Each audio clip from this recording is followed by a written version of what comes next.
जानेवारी गुरुवार. फोन केले होते पण कोणीच आलं नाही, मी एकटाच होतो. काल आपण बाइंडिंग वायर आणि हे याला शेडनेट म्हणतात, हिरवं कापड आपण म्हणतो पण याला शेडनेट म्हणतात, हे आपण काल खरेदी केलं होतं.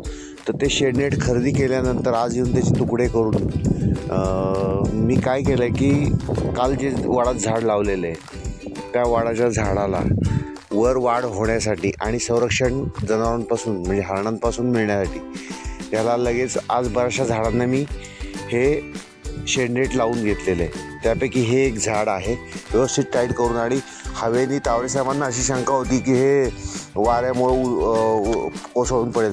म्हटलं याला आपण 2-2.5 फूटच लावणार आहे, फक्त हे 1.5 फूट ते 2 फूट लावलेले. त्यामुळे काय होईल, हे वारं खालनं आणि वरनं कुठनंही जाऊ शकतं. आपण फटी पण थोड्याफार ठेवलेल्या आहेत, त्यामुळे हे तसं उचकटून पडू शकत नाही. त्यामुळे आपण हे आज पूर्ण केलेलं आहे. तर हे एक आहे आणि बाकीचे पण दाखवतो मी. हे आपण असे तुकडे करून ठेवलेले आहेत आणि हे तुकडे आता आज 5-6 झाडं झाली आहेत, उद्या काय 2-4 झाडं झाली असतील ते आपण करून घेऊ आणि त्याप्रमाणे मग पुढे सगळं कंप्लीट होऊन जाईल. हे दुसरं झाड आहे, हे वडाचं झाड आहे आमच्या सुवर्णनगरी सोसायटीतील बिल्डिंगवरचं. त्याच्याबरोबर अश्वगंधा लावलेली आहे. तर या झाडाला सुद्धा आपण अशी छोटीशी फट ठेवून 1-1.5-2 फूट वारं कुठे अडणार नाही अशा पद्धतीने आपण केलं आहे, पण झाडाला पण संरक्षण मिळेल. आणि हे दुसरं तयार केलेलं आहे आपण.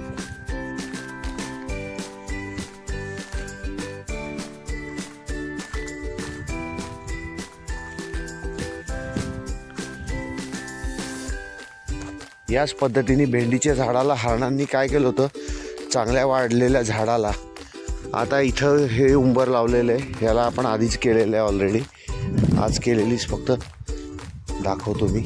भेंडीच्या झाडाला हरणांनी काय केलं होतं की फांद्या तोडल्या होत्या. हे काही फांदी तोडलेली आहे अशी, आणि अशी तोंड घालून ते हे करतात. म्हणून आपण काय केलं आहे, त्यांचं तोंड आज जाणार नाही, झाडाला संरक्षण मिळेल अशा पद्धतीने या भेंडीच्या झाडाला आपण आज शेडनेट लावून घेतलेले.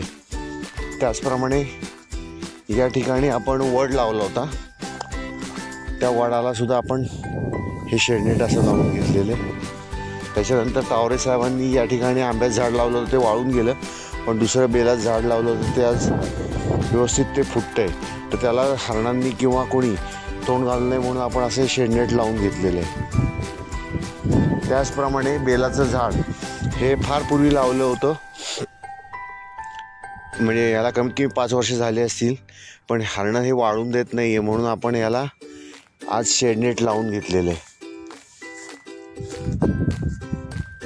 अशा पद्धतीने ही जी झाडं आहेत 6 झाडांना आज आपण शेडनेट लावून घेतलेलं आहे. ठीक आहे, आता काही झाडं आहेत त्यांना राहिलेले त्याला आपण बघूया. आता या वडाच्या झाडाला सुद्धा आपण थोडंसं लावून घेऊया. याला थोडीशी फूट येते नवीन, त्यामुळे ह्याला पण आपण लावून घेऊया.